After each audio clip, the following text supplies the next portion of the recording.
Let's get to the news. Iran Foreign Minister Abbas Garachi says Tehran is continuing talks with Oman on shipping routes in the Strait of Hormuz, but warns that reopening the waterway will depend on the U.S. upholding the MOU signed in June. United Nations have delivered some aid to the Palestinian families trapped by Israeli settlers in the occupied West Bank for weeks. Israel continued to bombard the southern Lebanon, killing at least 11 people in the worst attacks since the U.S. brokered the ceasefire in June. Qatar denies that Iran's claims that it is holding captives three of its pilots whose planes crashed in the Gulf state early in the early days of the war.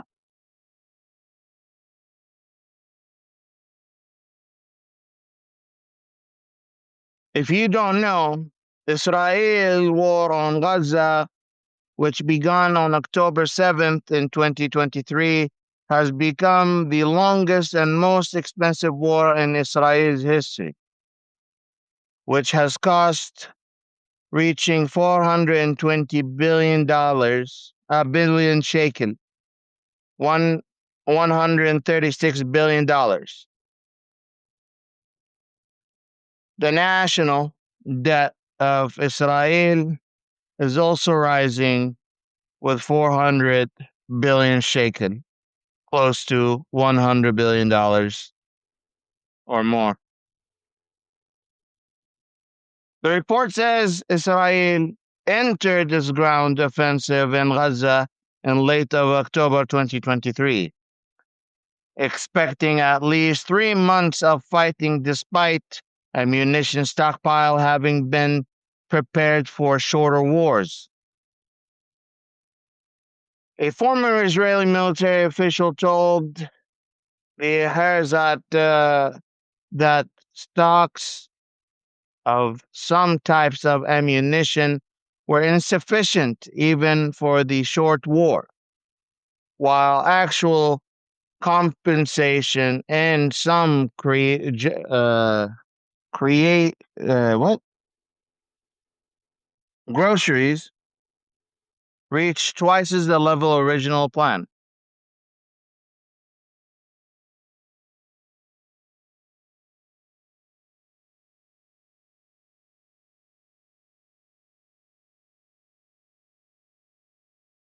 Shit is hitting the fan. But today I want to answer more of your questions.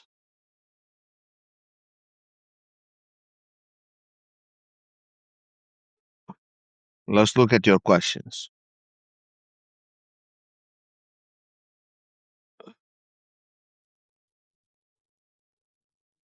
How much money do we give to Israel annually?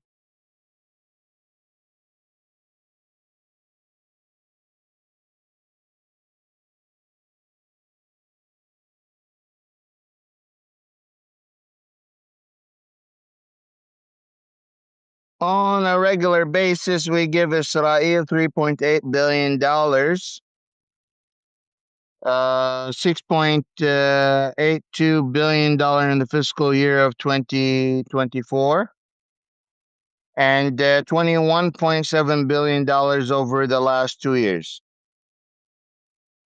But on average, they get just just for nothing, nothing.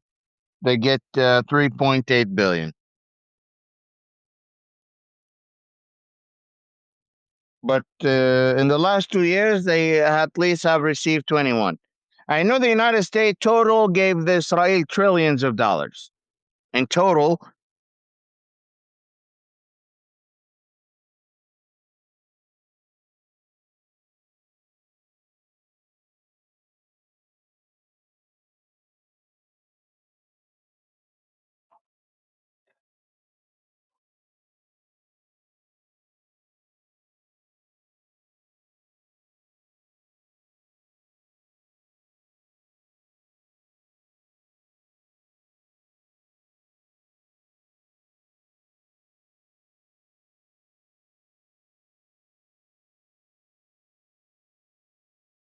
Sorry, I lied.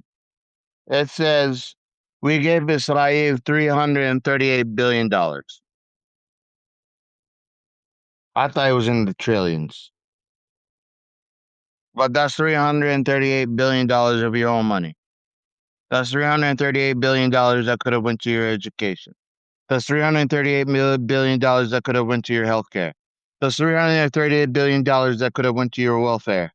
That's $338 that could have went to U.S. veterans. That's $338 billion that could have done something for you. Giving it to another country to commit crimes.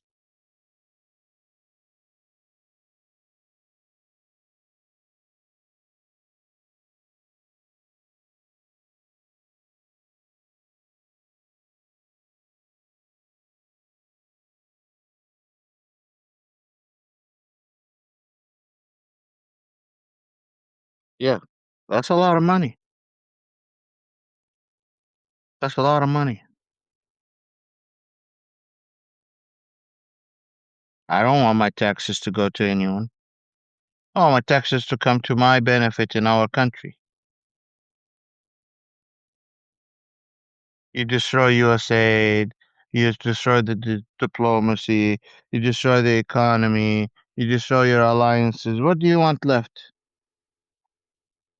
Who do you have left?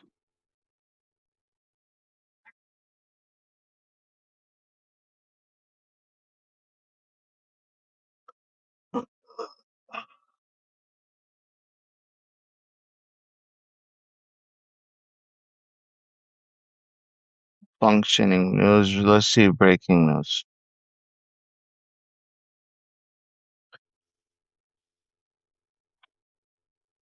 Settlers are Israeli citizens who live illegally on Palestinian lands. Israelis started building illegal settlements after capturing the West Bank, East Jerusalem, and Gaza Strip in June of 1967, the Six-Day War. Now, more than 700,000 settlers, 10% of the Israeli population, occupy, live in 150 illegal settlements on 128 outposts spread across the West Bank and East Jerusalem. Settlements in Gaza were demolished by Israel in 2005 after they got kicked out, and that's why Gaza's an open prison. The government has openly funded and built settlements, and Israeli authorities give their settlers in the occupied West Bank about $5.6 million a year to monitor, report, restrict Palestinian constructions in Area C, which is administered solely by Israel and compromise more than 60% of the West Bank. The United Nations has condemned the settlements through multiple resolutions and votes. The United States has provided diplomatic cover to Israel for decades, with Washington consistently using the veto power at the UN to protect Israel from diplomatic censor.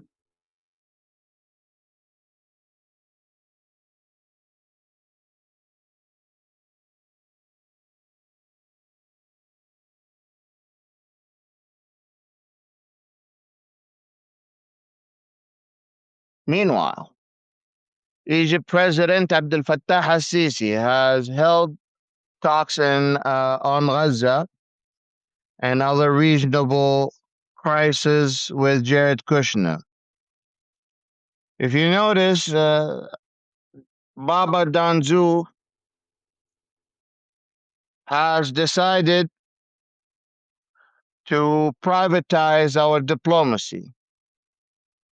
So instead of sending actual American diplomats, he sends private executives and family members to do the exact diplomacy on his behalf.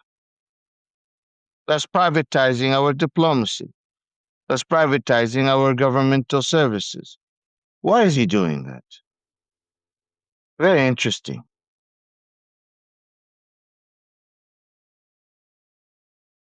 President Trump's son in law in the Egyptian city, Al Amini, Kushner, is also set to meet with Hamas delegation in Cairo on Sunday to discuss Trump's plan, according to earlier reports by Al Jazeera. But we all know that Trump's plan is going to fall to deaf ears when it comes to Israel. So what's the goddamn point? His trip to Egypt comes after Israeli Prime Minister Benjamin Netanyahu policy rejected Trump's 15-point peace plan. Who rejected it? Netanyahu. Rejected who? Trump. The board of peace that Trump made, apparently, representative for Gaza, is expected to accompany Kushner at this meeting in Cairo.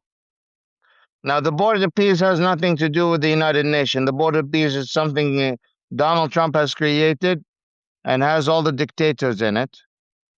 And supposedly they're supposed to make peace. Talks will focus on the development of an international stabilization force to Gaza, Israel withdraw and aid.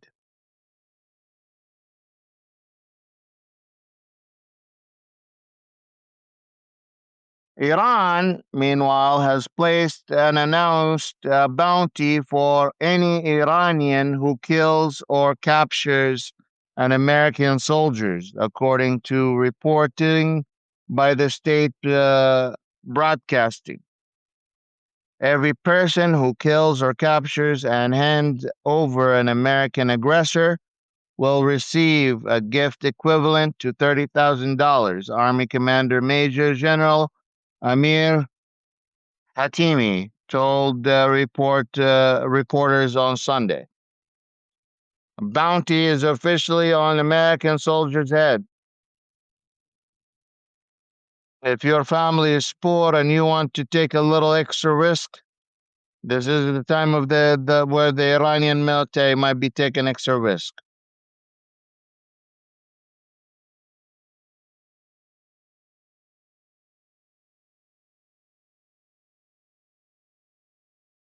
Could this apply worldwide? Why not? Yes. That's the scary part.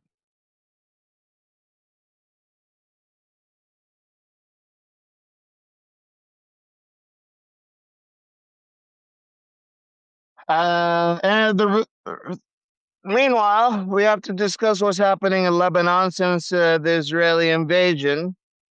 At least 4,346 people have been killed, and more than 12,000 people have been wounded in Lebanon, and a few million people have been displaced. Israel's invasion of southern Lebanon on March 2nd, according to an update by the country's health ministry. Among the dead are 393 women, 257 children, and at least 135 medical workers. The Israeli strikes on Deir Zur, Deir Zarani, and Ansar on Saturday resulted in the death of 11 people, among them more children.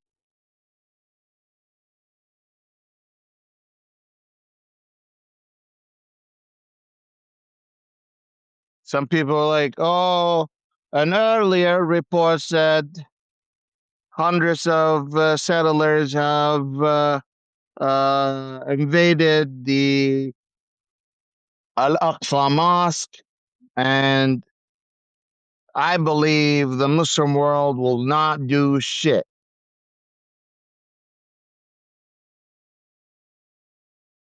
They haven't. They haven't done anything about the massacre of Palestinians. They have done nothing about supporting the Palestinian cause. All they do is they write policies and they write reports and they condemn and they make meetings, and that's it. That's it. Some people will go do some protests, some outrage on social media, and the killing will continue.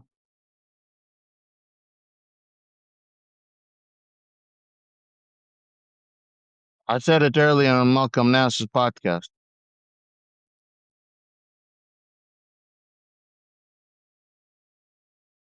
Well, a big part of it is that a lot of them just are waiting to believe, waiting for the Mahdi. And the Mahdi will help Jesus come. And when the Mahdi is here, is going to help the Muslims conquer Palestine and kill the Jews, according to the Islamic revelations, who are occupying the Palestinian, that are occupying the Palestinian territory. That's what they believe. So until the Mahdi is there, they think they are Israel will continue to overpower them, and they have no say. And politicians don't want to risk anything and would rather just stay in power and not go to war and not lose their money and not lose their military and not have America get involved. So they just stay like pussies. They do nothing. They don't go about doing anything. And many of them like to make deals with Israel directly. They buy technology from Israel. They buy weapons from Israel. They buy intelligence from Israel. They make out with Israel. They have barbecue, but they don't want the world to know. In fact, the royal planes for the royal families from the Gulf states all have defense technologies from Israel that are meant to protect presidential planes.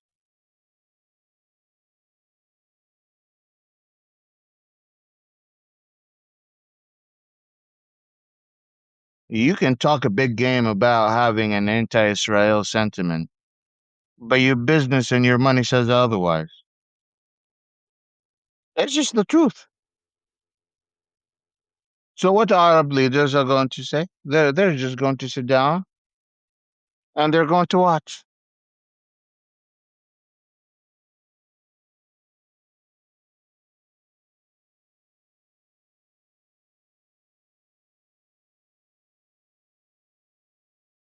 I don't get it.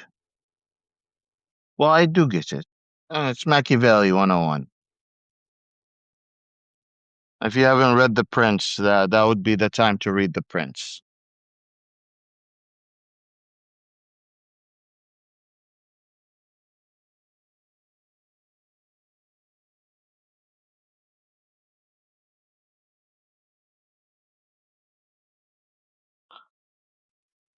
If you're just joining us, please like, subscribe, and share. Invite your friends to join us. Let other people know that we are here. Destroy that heart button and send your questions over. I want to answer them.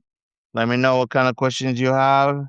Let's figure them out and let's answer them one by one. Yalla, let's go.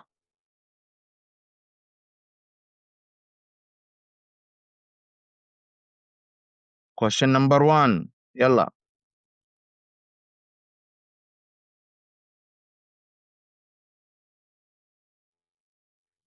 Believe it or not, one of my friends yesterday was upset with me. Why? Because I give away free memberships. I want you to know, in the beginning, I was giving them for free. But then some donors started getting inspired and they donate money to the show, specifically to give people memberships to the channel so they can continue getting informed and educated. And every month, I try, even every week, several times, to reach out to see who needs a paid membership. Uh,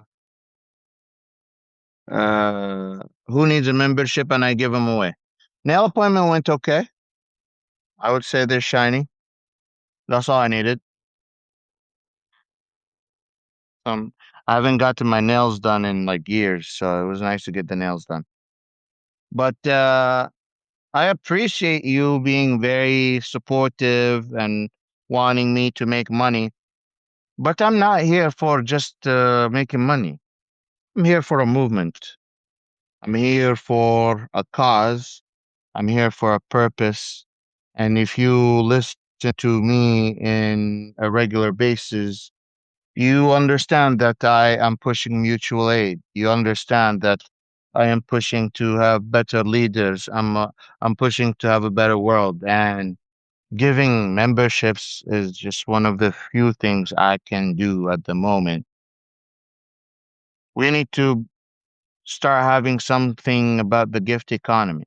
We need to have something about when our friends and families are sick, need to check in on them.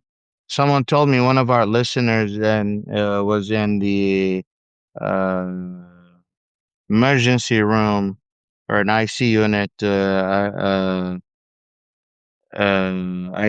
or what is it called in English? Emergency care unit. So I wonder who that is. Please let me know. Send me their account. We want to check in on them. We want to know that our listeners are okay. We don't have fans. We have a community. We don't have uh, this type of relationship.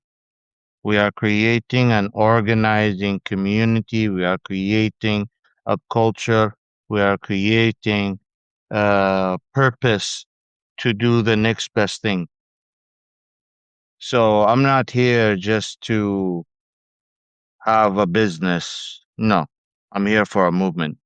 And if you believe in the movement, you are welcome to be a part of it. And if you can't afford one, I have been posting on my channels chat that we are giving away memberships.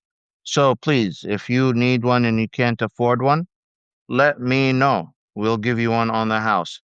The other news is that tomorrow I will be going again to the Mayo Clinic for another medical appointment. So I won't be able to have like a podcast in the morning, and therefore I apologize in advance. But I want to give you a heads up that you know that at least I communicate with you.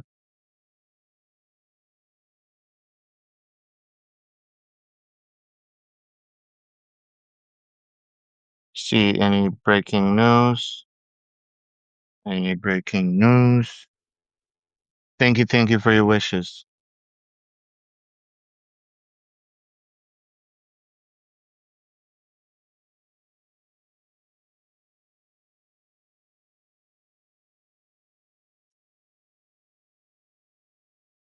Does Israel has universal healthcare? Yes, Israel has a universal healthcare system. Medical insurance. Huh? The answer to your question is yes. Israel does has a universal healthcare since 1995.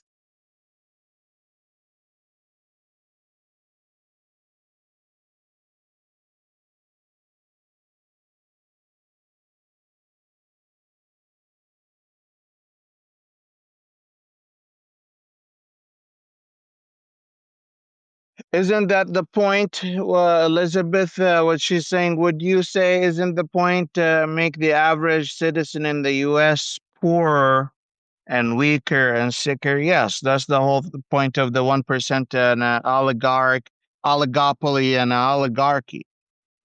An oligarchy is when few people in politics run the government.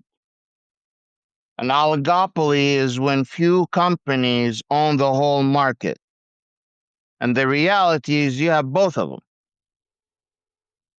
You have an oligopoly and an oligarchy owned by the few, controlled by the few, and the many are just following. The issue is when you squeeze everyone out of everything they have, you artificially create the first thing, which is political polarization. As income inequality increases, political polarization increases. There's a direct correlation between the two. So the first thing you do when your economy is bad is you stick to your own belief and you go to your roots. And the first thing you do is you look to the other side and you say, it is the right fault because they elected such and such. And the right looks at the other side and goes, it is the left fault for doing such and such. It is the Christian fault for believing in this. It is the atheist fault for doing that. It is the liberals' fault for doing this. It is the conservative fault for doing that.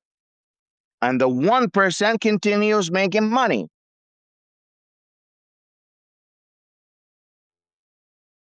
That's what they want. Regardless if you agree or disagree with each other, the strategy is working. So why let it? When you know the toy and when you know the game and when you understand the strategy, why sit silent?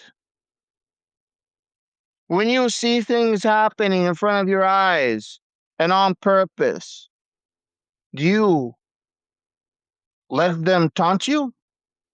If you have your child and they're poking you, yeah, boo, as an adult, you take it. If you overreact, that says more about your karma than theirs.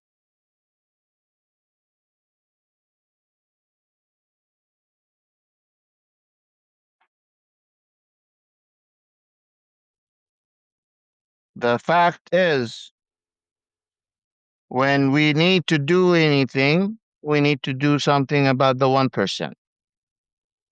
If we need to do anything, we need to do something about the economic inequality. If we need to do anything about the world, we need to create stability. If we need to do anything about the economy, we need to make opportunity. If we need to do anything in the income, we need to increase it. Have you ever seen people who are not in need robbing stores, opening water bottles to drink because they're thirsty and hungry? I'm not making the excuse. I'm just explaining reality. Hungry people steal. People with kids who can't feed them steal. People who don't have justice look for other ways to gain it. I'm not making excuses. That's just reality. That's human nature.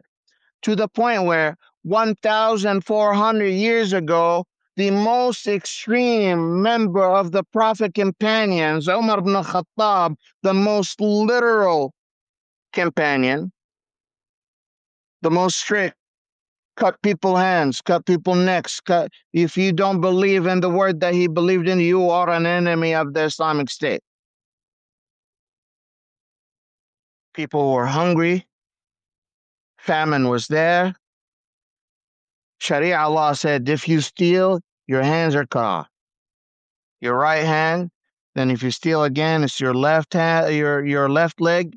If you steal again, it's your left hand, and if you steal again, it's your right leg. And then if you steal one more time without all the legs, you get beheaded. So that law, the whole thing, was dropped. People went to the Amir al-Mu'minin at the time. That's what you call the the leader of the Muslim world, Khalifa.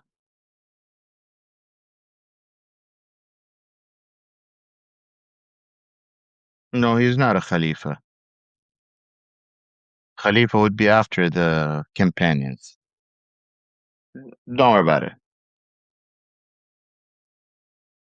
They said, why did you drop the law cutting people's hands off? He said, people are not stealing to be corrupt. They're stealing because they're hungry. When you create a system, that system becomes a manufacturer. So it produces things.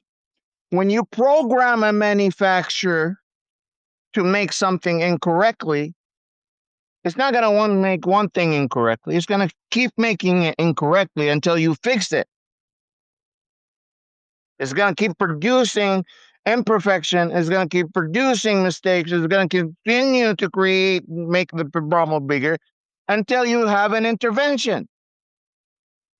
That's why you have engineers. That's why you do test runs. And that's why you make sure everything is running correctly before you manufacture at all full production. We stopped doing that. We stopped electing people to fix our country 1% a day, like they say about your house. You know, people who buy houses, they try to tell you, fix your house 1% a day.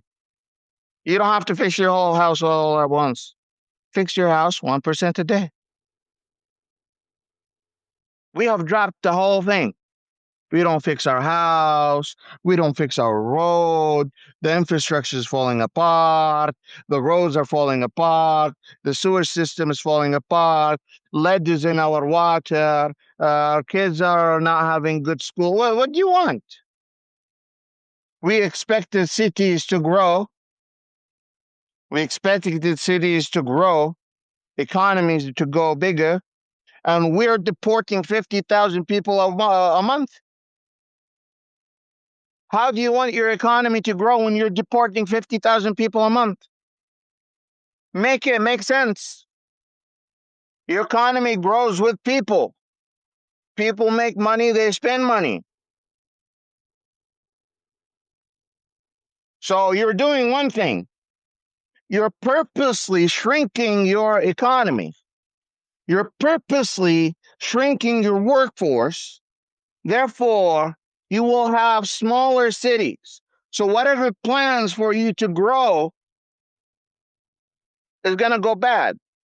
And your best example is St. Louis, Missouri. They expect it to grow to 3 or 4 or 5 million. The population at the moment is 500,000. Crime is high. No one wants to live there. Beautiful city was.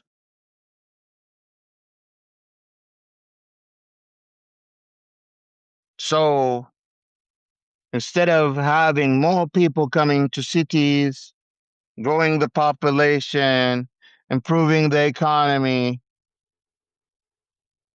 And here's the thing. Instead of fixing the broken system that is outdated and needs to be updated so it can handle more people because your economy is growing, and that's just the side effect of a growing economy. You need to go bigger, you need to grow, you need to improve, you need to have better quality. That's just what you do when you have a bigger system and a bigger economy. You continue to grow with it. No, we want to kick people out.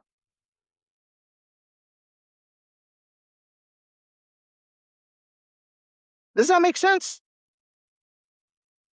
So instead of investing back into your economy, investing back into your infrastructure, investing back into what you go into war, borrow money that you don't have to fight a war you can't afford and use missiles that you don't even have, خلاص, that's it. We're about to be done with missiles.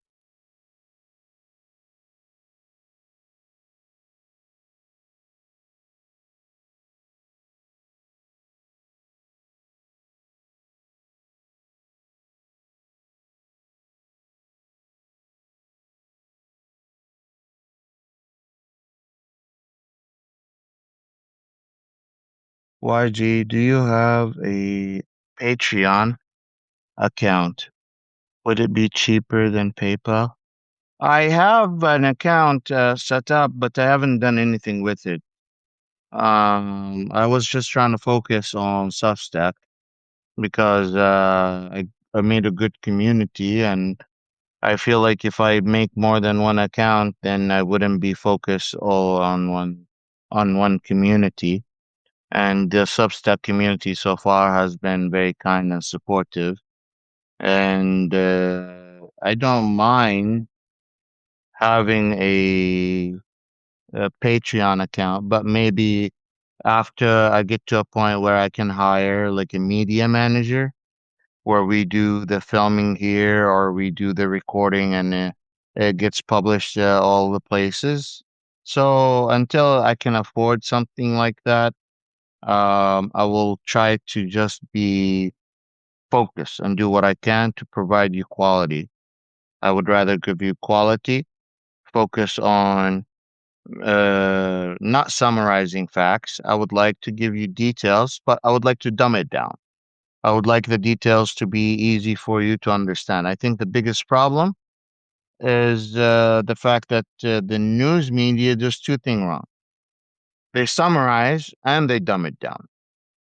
I think Americans need it to be really dumbed down to understand what's going on, but they really don't need anything summarized. They need the full story, the whole truth, nothing but the truth. And let the Americans make their own opinions after they know the whole truth and nothing but the truth.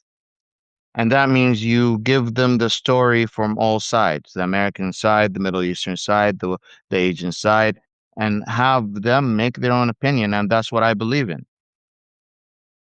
I believe that Americans need to have a chance to ask all the stupid questions they think is stupid or think it's inappropriate about the Middle East to someone they can trust. And I don't mind getting those questions. If you think your question could offend me, it won't offend me. And I was at Kansas State University and I wasn't even 21.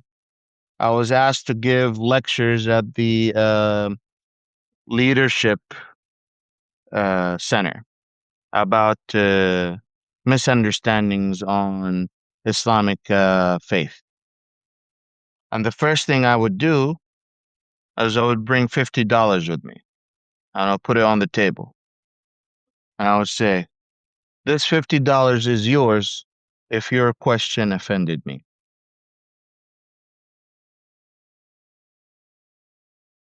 Because my main goal is to make sure none of the students fear to ask a question. And questions that goes unanswered get filled with someone else's answers that may not be filled with truth. And as long as people are afraid to ask questions, they continue to have phobias. And I tend to solve that. I tend to solve that about the Middle East. So if you have questions about the Middle East, ask them. If you have questions about Islam, ask it. You have any misunderstanding that you want to get cleared up? I don't mind.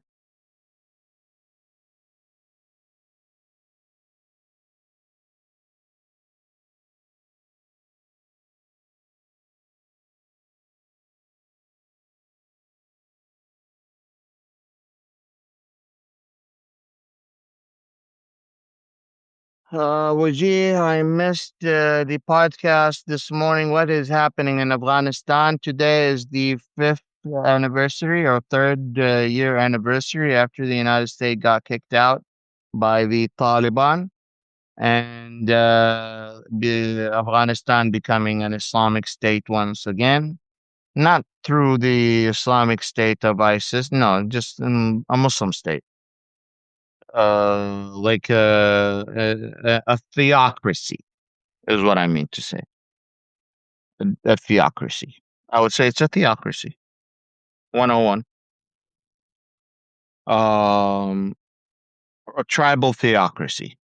I would say it's a tribal theocracy by a whole bunch of seasoned militia fighters.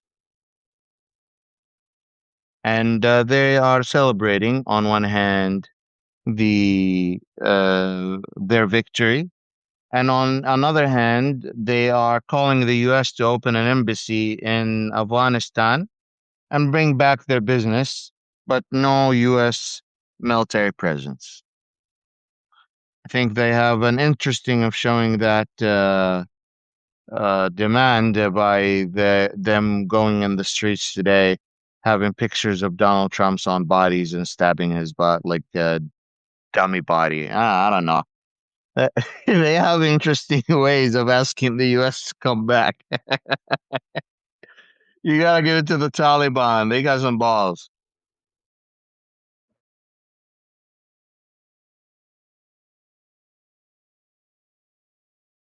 Is that true that Malcolm is more handsome than you? Yes, my cat Malcolm is so handsome.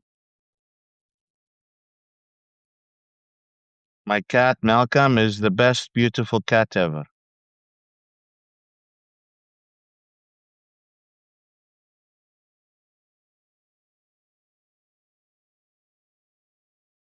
Patricia doing now? Where will is in the hospital? Yes, Patricia, please keep us updated. Surfy or Mama K, someone just send me some information. I'd like to check on our audience member if they're in the ICU. I want to know if they're okay.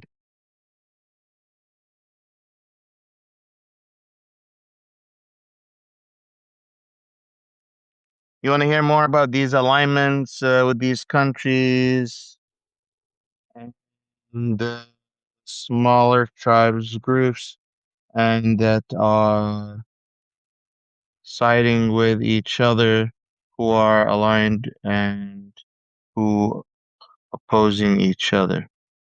Ooh, I should bring someone who specializes in the tribal culture of Afghanistan, because that is one step further than my expertise. But I do know people who are quite experts in the tribal factions that are in Afghanistan. There's quite the tribal factions. The wars go for, decades or centuries, or not centuries, decades or yeah, centuries.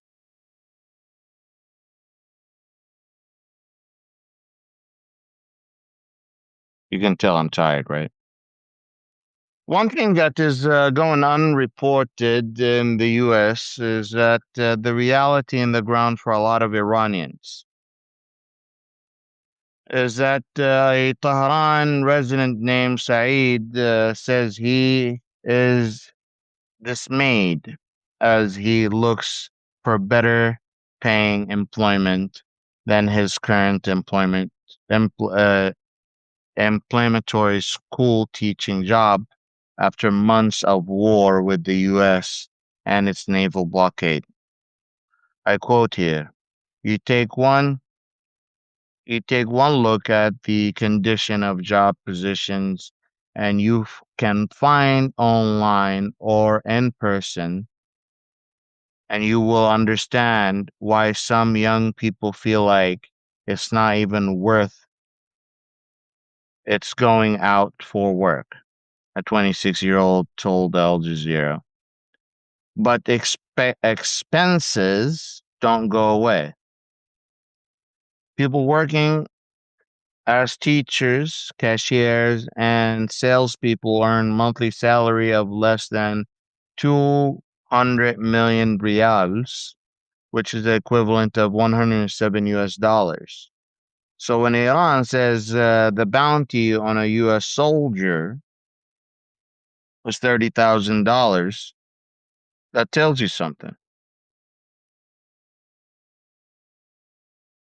And some jobs even go considerably lower than the basic monthly minimum wage of 166 million riyals, which is about 88 US dollars a month. For workers earning minimum wage plus receiving government supply, 1 kilogram, which is the equivalent 2.2 pounds of lamb, can currently consume about 10% of an entire monthly wage. 10 kilograms of Iranian rice can cost more than fifth, one fifth of their wages, including that there is water shortages at the moment. This is not to mention the rapidly growing housing costs, as well as utilities, transit, and healthcare. Iran is not necessarily doing well economically, but they're willing to go to the moon and back not to lose this war. They are seasoned, they have been getting used to this, even though it might be getting out of hand. By the end of the day, it's a dictatorship, a theocracy, and an Islamic state. The people don't have a say. The supreme leader and the IRGC control everything. So, why are we the ones allowing it to happen? If Iranians live in a dictatorship and can't control their government, isn't the US a democracy? Or is it gone?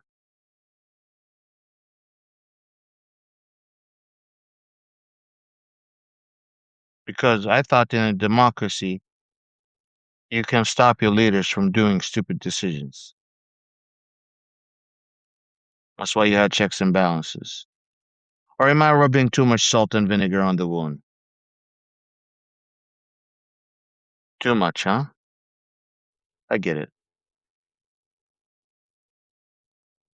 Let me give you some latest news about the occupied West Bank. The settlers' siege on the village of Qorsa is still ongoing and is now entering week two. Three families are trapped, with settlers earlier cutting off electricity and water to the homes. Israeli forces raided the village of Al Mughayya, northwest of Ramallah, and fired tear gas toward homes. They also set up military checkpoints at the village entrance. Israeli forces also rapidly raided the town of Beit Laham, northwest of Ramallah, and handed some homeowners demolition notices. Settlers have set up tents in the village of Safa, northwest of Ramallah, as they attempted to set up a new illegal settlement outpost. Hundreds of Palestinians are stranded at Jabba military checkpoint and the occupied East Jerusalem following delays from stricter checkpoints, check vehicle by the Israeli military.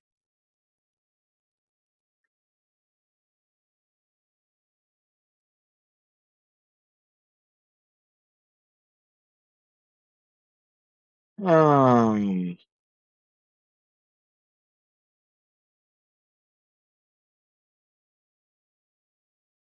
I would like to hear more. I mean, you have a cat. I have two cats. I love them. I would like to have more, but you need to. If I have cats, I would like to have backyard to let them out, do their own thing. And before I have more cats, I need to have a house, right? Did you hear anything about uh, mutiny on the U.S. Lincoln? Iran has in,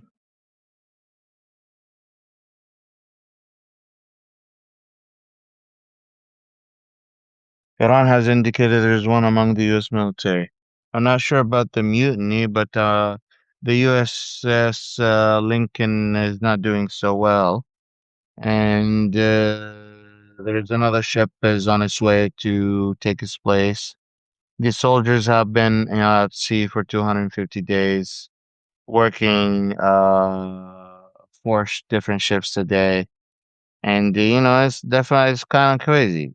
Uh, Many times the laundry and the bathroom and other things facilities are not working properly. Uh, Hygiene isn't doing so good. Morale isn't doing so good. Just give them a fucking break.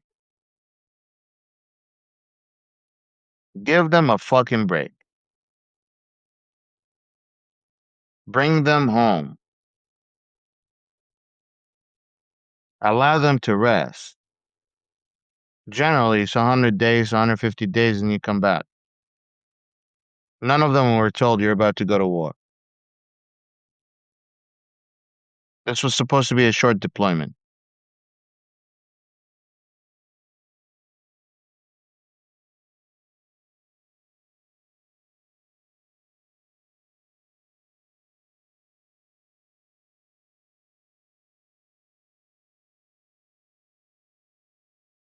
Wonder what the evangelical Christians will think if Israel blew up Christian birthplace. They're already attacking Christians and nuns and priests, throwing stones at them, spitting at them, breaking their doors, denying them from having their Sunday ceremony, denying from having holiday ceremonies. These are things that are actively happening. They get spit on, they get kidnapped, they get assassination attempts. Those are all things actively happening against Christians. You didn't know? You just thought it was Muslims, right? But it doesn't matter because these Christians speak Arabic, right? They're a little brown, so they're not real Christians.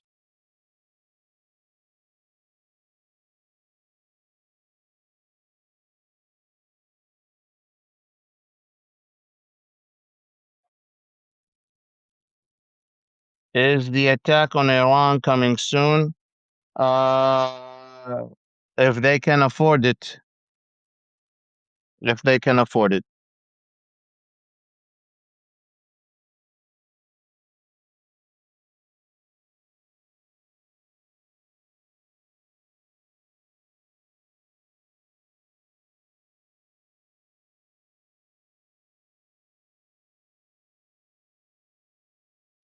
Did you see the messages written on the boat by the sailors, basically saying Netanyahu suck my dick and other stuff like that? No, I did not, though, but that's good to know.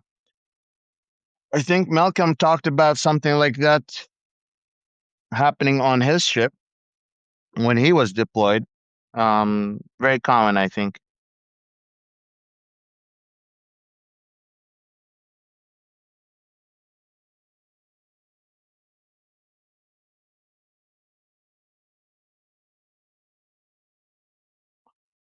Veterinarians Without Borders can help, or we'll hope so. I don't know if you know, but the Israelis are also killing innocent animals or stealing the livestock or killing dogs, killing cats, killing pets because they're owned by the Palestinians.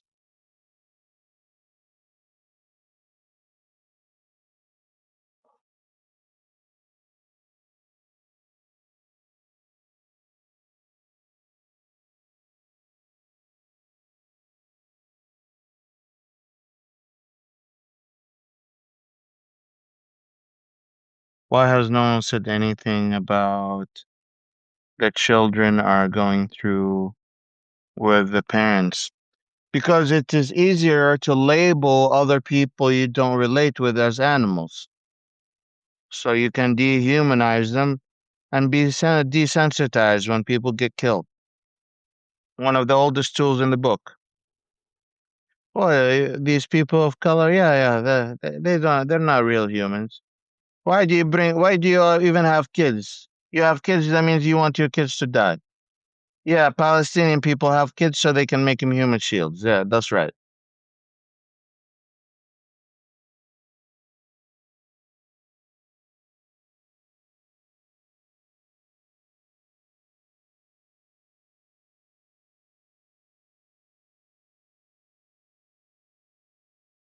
Make sure that the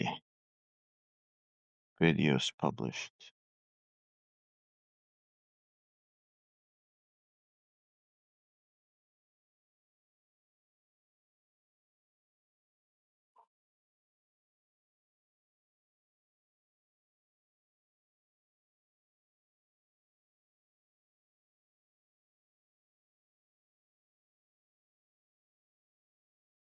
The video from today is not ready yet. Okay.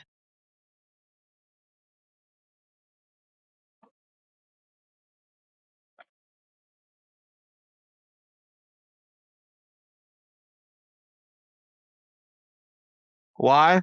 I don't ask me, ask them. Why are they killing animals? Generally don't know. But that's the thing about supremacy. Whether it's Jewish, Arabic, or American, Jewish, Islamic, or Christian, it's supremacy.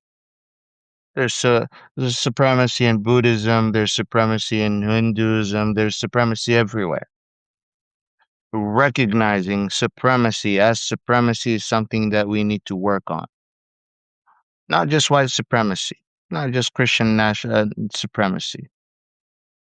It's a thing that we need to work on because we continue to sweep it under the rug. Reality is that supremacy exists almost everywhere.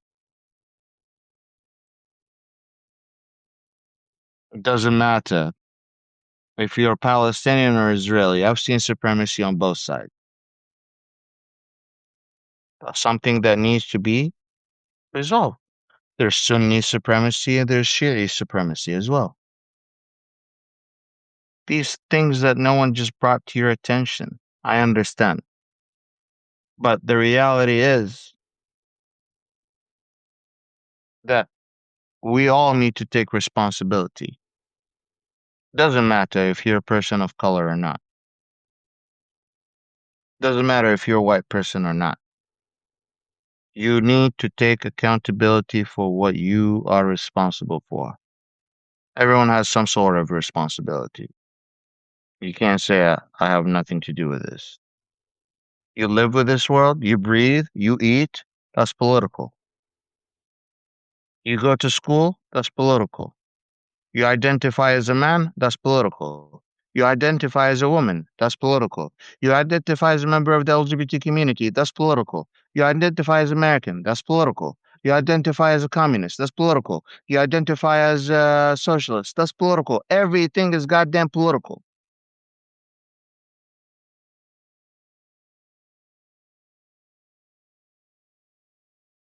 Everything you think about, education, political. Military, political. Economy, political. Tell me something. Sports, political. Give me one thing. Environment, political. One thing that's not related to politics. One thing. So you have a responsibility, regardless of what you are interested in. So you may not fuck with politics, but politics will always fuck with you. People still don't want to recognize that. I understand. They will have to soon. The fact that you identify as anything is political.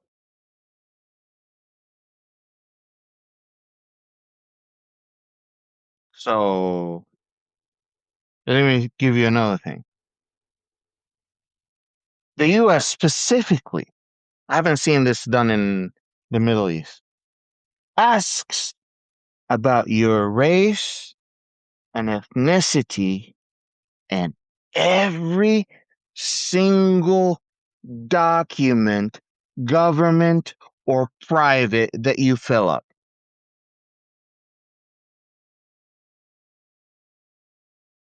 That means all decisions in the United States, whether you want to discuss it or not, is based on these identities that you are asking to identify every single time filling out an application. Yet, none of them want to discuss it. Let's sit down and talk about these ethnicities. Sit down and talk about these cultures. Let's sit down and talk about. No. Let's talk about the rules that are governing it. No.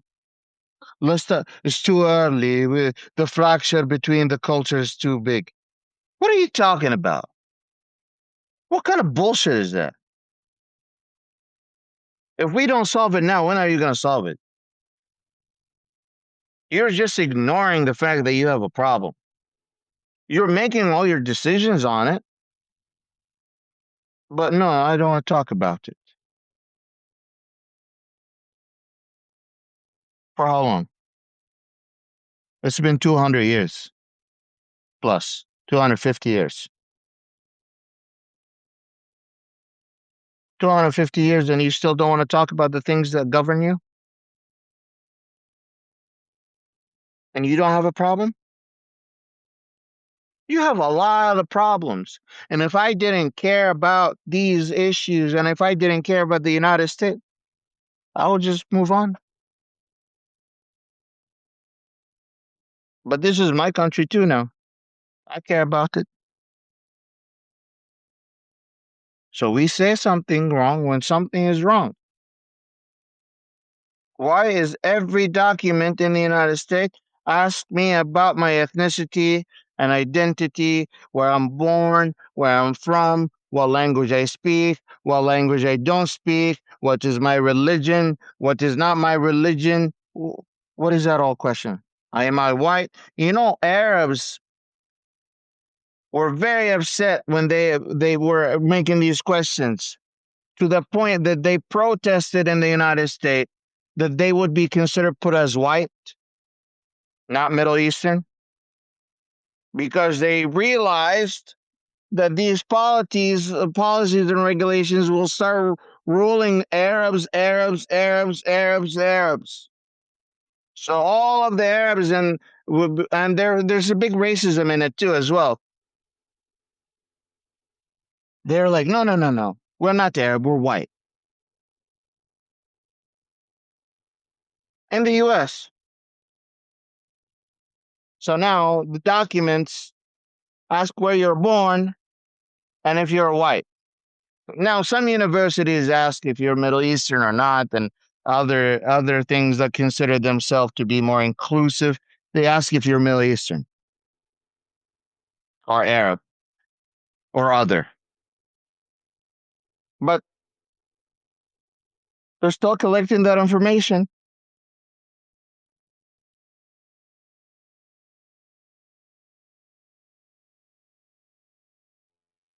So, are we going to talk about it sometime soon?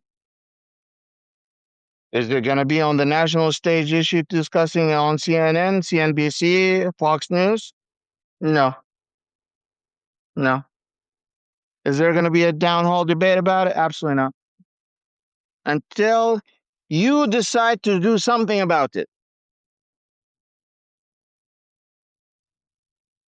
Until you decide this is something that needs to change. It starts with you, one me. I change me first. I change you first, and then my household, and then my community. You don't start by changing the world. If you don't change first, how do you want the world to change? It takes one step at a time. So take a step.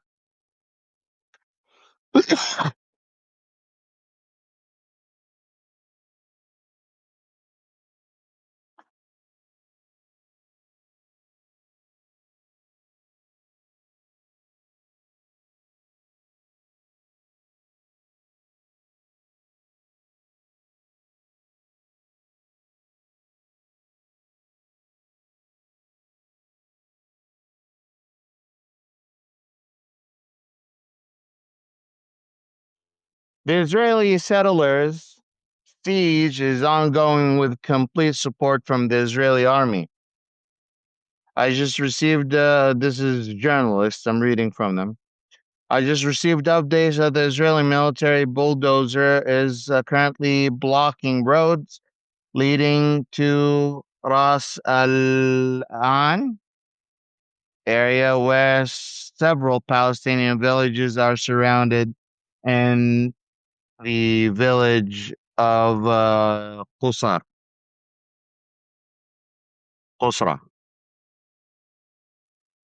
This has been a routine for 8 days now. The Israeli settlers are attacking three Palestinian homes, and Israeli military is blocking Palestinians from receiving food supplies and aid. This morning, UNICEF, the United Nations, truck was able to provide some supplies to the three homes, but these Palestinians are still unable to leave their home houses and, of course, are still under threat of their lives and their land. The Israeli settlers attack them by throwing rocks toward the windows or throwing rocks at any time they try to leave their house. Israel is operating with complete impunity. In the past 3 years, Israeli settlers and military have openly expanded settlements. All of these settlers are illegal under international law. And of course, Israeli settlers are not allowed to be there. What we call the outpost. Residence structures the settlers built to expand settlements, those are still being built and are granted access to water and electricity network provided roads, and they provide them with weapons. Nothing else happens. Palestinians believe what is happening in Qusra is a game because they see the Israeli soldiers drinking tea with the settlers, playing soccer with them, but not arresting or preventing them from committing any of these crimes. The only moment the Israeli soldiers appear to be doing something is when activists are around to help Palestinians.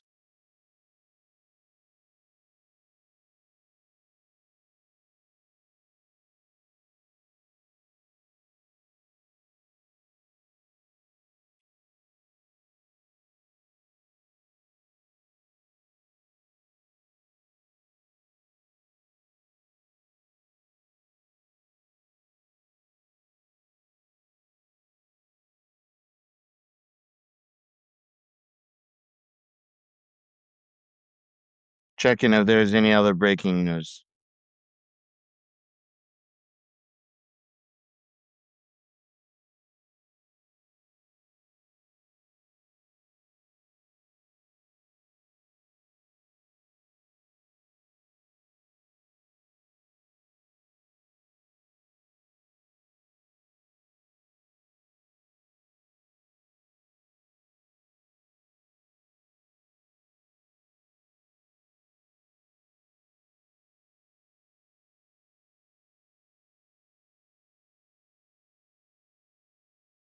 Now look at the priorities of the White House, okay?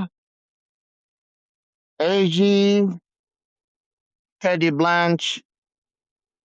I don't know why you guys call him Todd. He's more like a teddy bear. Just confirmed Trump is taking the White House ballroom fight straight to SCOTUS. Scott? To the Supreme Court. Why cut it up like that? I don't know.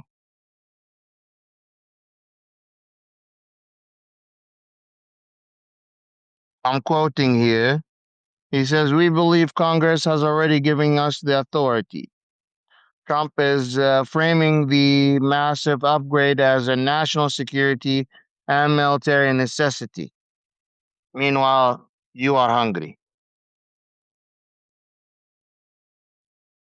because Trump holding his own party is more important than your economy.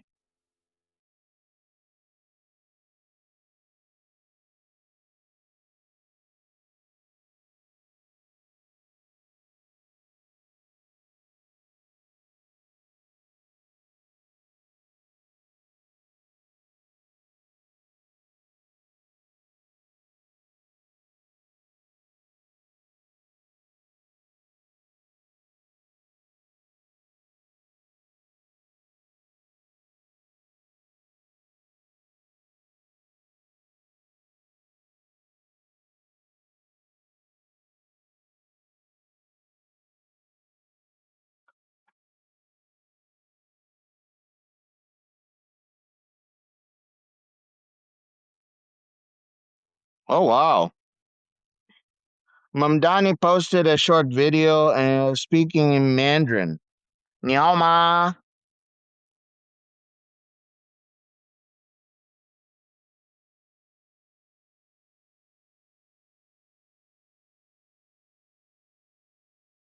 To promote a city lottery giving away 2,000 plus free Broadway tickets to public high school students. I thought that was pretty cool. The fact that he can speak Mandarin is kind of cool. Look at these officials. They speak languages. They do shit.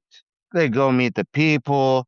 They're on the ground, actually taxing the rich. That's why people are looking for anyone who's not a member of the establishment.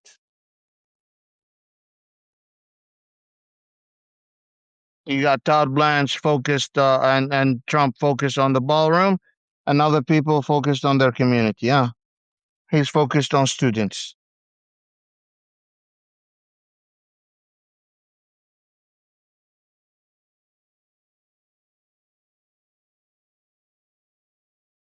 Priorities. These students is your future.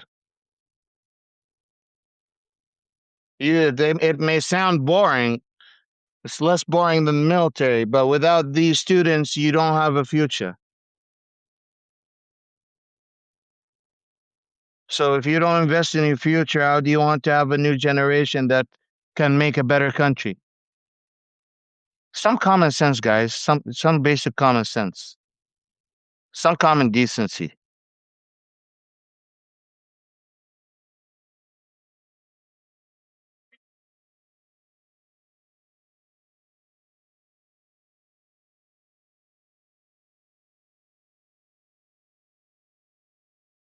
How do we have Stephen Miller in the White House? I have no idea.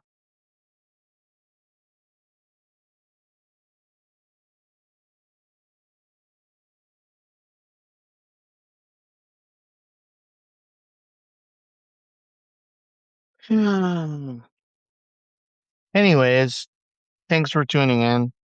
Thank you for watching. Love your faces. And as always, remember, you may not fuck with politics, but politics will always fuck with you. I have to get ready to do other stuff for my day. This was Get Informed with Wajih. I'm Wajih Lion. I won't be seeing you tomorrow. I'll see you the day after. Thank you so much.